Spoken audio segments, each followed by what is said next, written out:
Vinicius Junior El Clasico'dagi qilib qo'ygan ishi uchun uzr so'rab chiqdi va El Clasico'dagi bu ishlardan so'ng pushaymonda ekanligini bildirgan.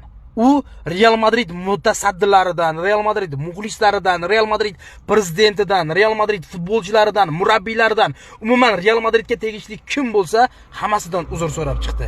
Bunga sabab El Clasico'da uning almashtirilgan paytdagi reaksiyasi sabab bo'lgan.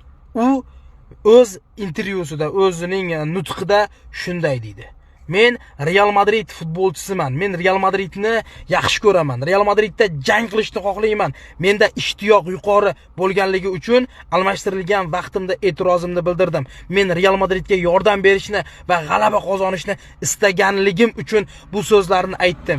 Men Real Madriddan ketishni xohlamayman. Bu emotsiyada bo'lgan hodisa deya o'z intervyusida o'zining qilgan ishidan pushaymonda ekanligini va Real Madrid muxlislaridan uzr so'rab chiqqanini ifoda qilgan. Vinicius Juniorning bu qilgan ishiga respekt, prosta respekt. Uni hamma tabiiy qabul qildi. Real Madrid muxlislari ham hech kim e'tiroz qilmadi. Lekin Vinicius Junior o'sha vaziyatda almashtirilmasligi kerak edi. Buni men o'yin chog'ida ham aytdim, efirda ham, videoda ham aytdim. Haqiqatan u o'sha vaqtda zo'r o'ynayotgan edi. U to'g'ri o'zining nimasini bildirgan, qarshiligini bildirgan. Bu almashinuv xato ekanligini bildirgan. To'g'ri, o'sha vaqtda emotsiyada gapirib qo'ydi. Buni men kechiraman.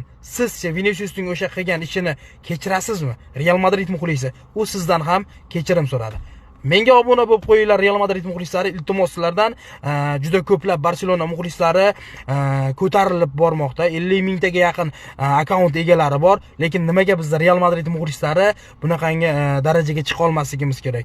Sizlarni qo'llab-quvvatlashinglar bilan, sizlarni poddeshkinglar bilan men Real Madridni olib chiqaman, qo'llab-quvvatlaysizlar degan umiddaman. Halla Madrid, olg'a Madrid. Biz birgalikda juda katta kuchimiz. Shunaqa gaplar.